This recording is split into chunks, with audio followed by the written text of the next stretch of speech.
时，我只看了半个小时，而且目前我只能是针对目前的阵容和我所看的这个半个小时进行一些我的点评和感受，因为节目刚播出，至于以后怎么发展我也不知道，我就只是我看的这半个小时，还有目前这个阵容，我对他未来的走向会不会好看，以后这几对如何发展，我甚至他们为什么上节目，以及网友为什么对他们有各种各样的评论，我做一些我的小小的分析。首先第一点说阵容，我个人觉得这一季阵容选择不好，我不是说这些嘉宾人不行，或者是什么档次什么咖位什么，其实这个不重要，这个阵容不好在哪儿？他以后说不定可能好。我看这个名单，首先其中有一对是香港人，这一对情侣他们普通话都说不好，他们的语言文化其实跟我们不太是在一个频率，他们可能是很难找到我们大陆互联网或者这种综艺的这种感觉，你会发现他们说话听起来有点小别扭。我觉得这一对里面，如果不是他们的故事和情节取胜的话，从他们两个人的表达来看，不会有什么出彩的地方。这是第一对香港的这对嘉宾。第二对是陆大脑袋，不是陆总和他媳妇儿。陆总这个人有点玩不开，60后年纪也不小了，是个我们传统那种本本分分的老生意人。你说他也不是艺人，也不是网红，其实他面对镜头这种网感，这种表达欲啊，是不是？或者是风趣幽默这一块其实挺缺乏，有点太淡了，有种淡淡的死感，是不是？他媳妇儿我感觉也不是一个表达欲很强的一个人，很多时候都是静静的听，是吧？也不是很跳的这么一个人。另外一对说唱夫妇有一个小秘密小八卦，就是这个男说唱演员他的 PD 在家爱人带他，我们每个人不是有一个执行导演带吗？带他的 PD 跟带我的 PD 是同一个。我就想啊，我说为什么他的 PD 跟我的是同一个？我想可能是这种原因，我俩都是嘴比较欠的，带过我的导演受过我的折磨，受过我的洗礼，有这方面经验了，去带他可能比较合适。我俩都是嘴比较快比较欠，爱得逼得。我俩 PD 他是个什么样性格的人，有点怎么说呢，我呱啦我输出一大堆，他那边没反应，你们知道吗？我就有时候我生气了，或者说我有表达欲了，我一顿输出一顿折腾，他那边没有反应，我俩吵不起来，我的输出全是无效的，就像打到了一团棉花上。所以说我觉得节目组可能让他今年带那个男说唱演员，可能有一点深层的用意，就是你不快吗？嘴不是会说英文吗？不会叽里哇啦吗？你说吧。去年首歌也是这么说的，并没有什么卵用。大家可能觉得这一对夫妻他们在表达上交流上包括吵架你一句我一句挺有意思的，但是我觉得这个东西只是新鲜感，因为大家平时听说唱都是在电视上，对不对？你唱一首我唱一首，没有看到日常生活中你来我往各种 freestyle 什么的，其实还是新鲜感。我觉得这一对如果他们后续没有什么花样，没有什么惊天动地天崩地裂，还是这一套，当大家对他们的新鲜感交流方式的这种新鲜感慢慢变淡，那么这一对后面可能就不会有太出彩的地方。其实这都不重要，重要的是这三对嘉宾选的，我认为他们很难产生化学反应，他们之间很难产生火花，都是各自为战，我跟我老婆，他跟他老婆，你跟你老婆，给人感觉都是相互独立的，跟我们这一季就完全不一样。我们这一季其实你发现我们每一对每一个人搭配组合都能摩擦出火花，尤其是首歌跟谁都能擦火花，跟谁都能搞CP，是不是？跟谁都能扯两句。我们这几季，我们这一季，其实你发现我们这6人好像谁跟谁之间都能有碰撞。我觉得这是一个综艺比较重要的，因为首先你这是个群体综艺，是吧？你3对嘉宾在同一辆车上进行旅行，那肯定是需要这6个人之间产生不同的化学反应，一定要1加1等于大于2，否则分开录就完了呗。为什么要在一起录？当然这个东西是可遇不可求的，是吧？你像杨紫能整活，你像我是能啥德行就不说了，再加上各种大神在一起，天崩地裂，火星撞地球，叮咣叮咣，噼里啪啦。我反应还比较快，我有时候我接梗接得快，从来不会冷场。你会发现我们6个人在一起，这个场面他绝对不会冷场，就哪怕我躺着睁着一只眼睛睡觉，坐那尬聊，你会发现他都冷不下来。这是我目前对这3对嘉宾阵容的一点小小的看法。但是这个节目刚播1集，咱也不知道后面怎么发展，我就觉得很难有一些让人觉得比较炸裂的场面，即使有，估计也是靠情节碰出来的，而不是那种你我之间交往小细节、小表情、小段子那种让人感觉每1分钟一个梗，像看脱口秀一样。他就可能不会达到像看脱口秀那种，这几个人的性格也很难摩擦。你说一个香港人健身教练也不太会说普通话，加一个60后老头，再加一个喜欢叽里哇啦的，我就想他们之间怎么能擦出东西。另外那3个女生都是比较淡的，他们之间你看挺难。其中我感触最深的其实不是这3对嘉宾，而是网友对他们的反应和评价，尤其是陆大脑袋陆总。我看网友对陆总的评价让我非常不能说难受，我有点看清现在世人的嘴脸了。最简单一点，你们平时不是天天说讨厌爹味儿吗？你们天天不是说讨厌爹味儿吗？原来讨厌的不是爹味儿，原来讨厌的是没有钱的爹，对不对？你们根本不讨厌爹味儿，你们讨厌的是你这个爹没有钱，只要有钱了就不讨厌了。第2点，不是天天说需要有情绪价值吗？天天说不是说去找个老公要关心我、爱护我、知道我想什么、尊重我，天天不是提这些要求吗？面对有钱这些东西无所谓，不需要了，给钱就行了。假不假呀？天天不是都说要做独立女性吗？天天不是说要做被对方看见吗？不你们说的吗？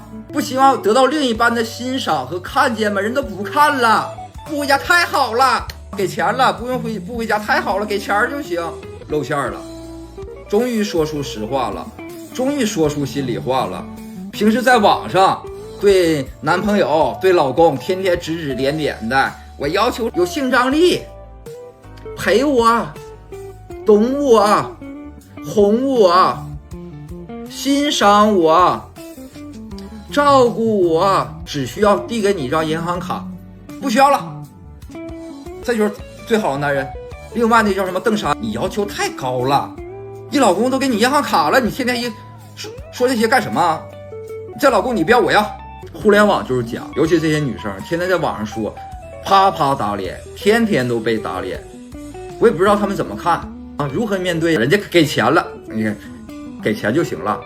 所以说你们以后就在网上说，不要说什么要求这要求那，就要求一点，给钱就行呗。你们平时在网上找男朋友提对男朋友的要求的时候，可不是这么说的吧？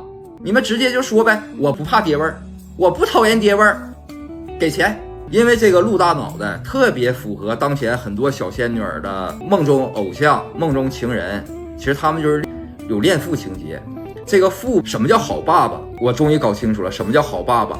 给我钱，不管我，我爱干啥干啥。我一没钱了，我一不高兴了就给我钱，他也不管我，也不看我，我也不用看他，他也不说我，也不管我，这就是好爸爸，这就是好丈夫。就这你们还天天看再见爱人，还学什么男女之间、夫妻之间如何交往？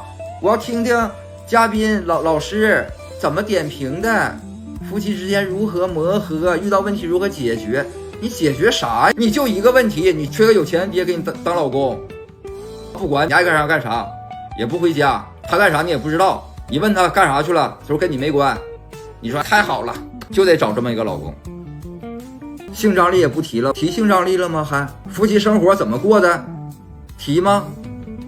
也不提了。这就是当前互联网小女生说一套做一套，一弄就露馅。我觉得还不如我天天说我爹味重。我跟你说，爹味重，有的时候愿意说你两句，愿意问你两句，愿意管你两句，是关心你。我咋不说别人？别人愿意干啥干啥，掉沟里我看都不看一眼，我连伸手拉我都懒得伸。我是关心，但是他们也觉得不是，你别关心我，给我钱吧，我就要钱。还有什么最常听到的一句话，我们就是我为了你放弃了我的事业，请听题，我为了你我放弃了我的事业，我很委屈是吧？我很付出。反问一句，你为什么只会为了他放弃事业？请作答，你为什么只选择为他付出事业？就为这个人付出事业，你怎么不为别人付出事业？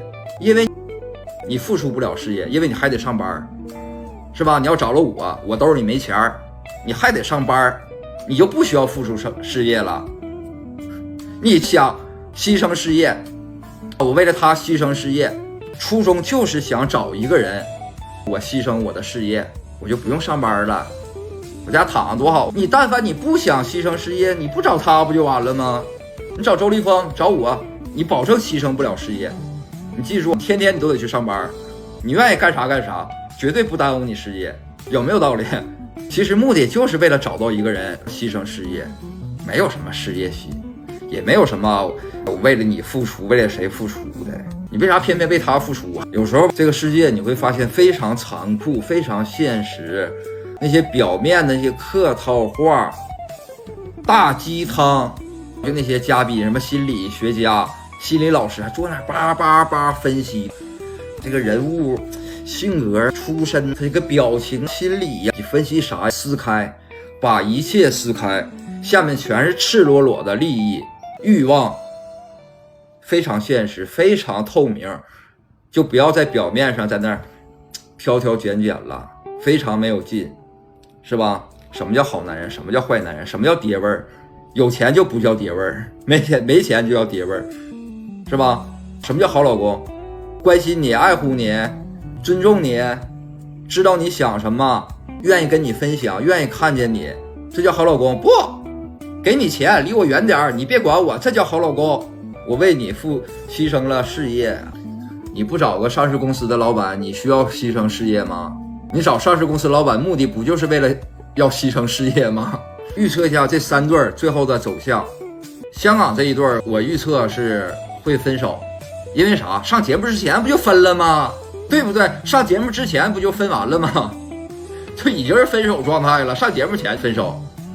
这么跟你说，一个健身教练，一个陆大脑袋，这俩男人你记住都是为老婆来的。一个在香港当健身教练的，他对互联网他有诉求吗？那人家广公司的60后了，人家上网跟你扯啥，以后能去做自媒体，为老婆来的。你记住，无论男人在再见爱人这个节目上如何出洋相，如何最后受到千夫所指，还是那句话，他们已经超出了世俗意义上的好老公，他们愿意最后扶自己曾经的爱人一把，燃烧自己，成全他人，是作为分手后最后一个礼物。成全是最大的爱。香港这对我预测未来会分，因为本身来之前人就分手的，都没结婚。陆总这一对如果按常理，如果为了女生好，为了老婆好，最后必须要分，否则这节目你就白上了。你来这个节目图啥？不就因为以前演宫女儿，以前演什么丫鬟，现在嘛不想演了，你就得付出事业了，你再有个拖油瓶老公，你不还演不了吗？你得快刀斩乱麻，不大脑袋回去继续经营企业，这边美美出道。至于说唱这对夫妻，我总有一点预感，我预感会有暗雷，就他俩之间可能有雷，我不知道我这预感准不准，我瞎说。其实他们两个是对流量都有诉求的人，都有诉求，至于他俩最后和还是分，我觉得不太好办。首先他们有3个小孩，不太好分，他又不像人陆总家里有钱，是不是？有钱人小孩都不算事儿，那像咱们中产家庭离婚，孩子一多，这个确实不好弄。我觉得他俩可能是内心是不想分，那就得看你们的走向，剧情走向，你不分行不行，会不会爆雷，是吧？反正我总觉得搞嘻哈这一对，我瞎猜的，我不是诬陷，我就总觉得他俩可能有雷，我就说不好，我就总觉得他俩表面上嘻嘻哈哈，你怼我一句我怼你一句，下边可能会隐藏一些东西，有可能是节目上没有展现的，被别人挖出来的，或者是身边朋友爆料的，或者是节目录一半录崩了，超出自己的掌控了，最后发现失控了。行了，这个就是我只看了半个小时和目前的阵容我的一点小小的看法。总结一下，这6个嘉宾他们的人物性格和个性，包括语言风格，我觉得很难擦出一些比较大的火花，很难有一些化学反应，尤其3对之间的互动，一些突发状况，人都真的有点闷。除了那个搞嘻哈的还活跃一点，其他人确实，在一个香港的普通话都说不利索，你说接梗也接不了，玩梗也玩不动，这笑点也跟不上趟。那边又整个老头，这老头有点一副风轻云淡的样子。你说让他炒个方便面能炒吗？也炒不了。让他朗诵个诗，整个活也整不了，跳科目3也跳不了，跟人吵架他也吵不了。所以说这一季我觉得可能就不会有太多好玩的、热闹的那些场面了。3组嘉宾，我对他们的感受我也分析了，那就接下来往下看好吗？看完刘吉手这段话，我心里其实挺复杂的。他的话既犀利又有些危险。犀利的是他戳中了现实的一些痛点。我们常说不要跌位，要平等，但面对一个有钱、温和、会哄人的男人时，很多人下意识地默认他拥有更多的话语权。有资源，有情绪控制力，有安全感，他的控制被包装成了成熟。而换成一个没钱、脾气差的普通人，这种跌位立刻就成了无法忍受。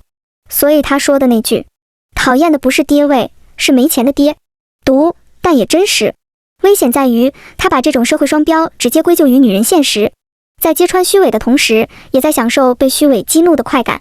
他不是在真正探讨性别或社会结构，而是在说你们标榜清醒，其实一样俗气，但俗气并不等于虚伪。每个人都有矛盾，既渴望独立，也希望被照顾，这不是嘴脸，而是人性。所以我觉得刘吉手看穿了现象，却没看到根。人们并不是单纯崇拜金钱，而是渴望被尊重、被看见、被安稳的爱。而钱只是现代社会最直接的安全感载体，可平衡却很难。他批评的其实是我们活在现实中的无奈。所以我更想说的是，关系里真正重要的不是钱，也不是谁更强势，而是彼此被看见、被尊重、被照顾，同时保有独立。平衡的关系是2个人都能表达需求、承担责任、感受到安全，也能互相成长。无论男女，都希望被理解、被珍惜，而关系里的平衡是把尊重、安全和关心都放在同等重要的位置。钱只是安全感的一种形式，但不是衡量感情的全部。你们说呢？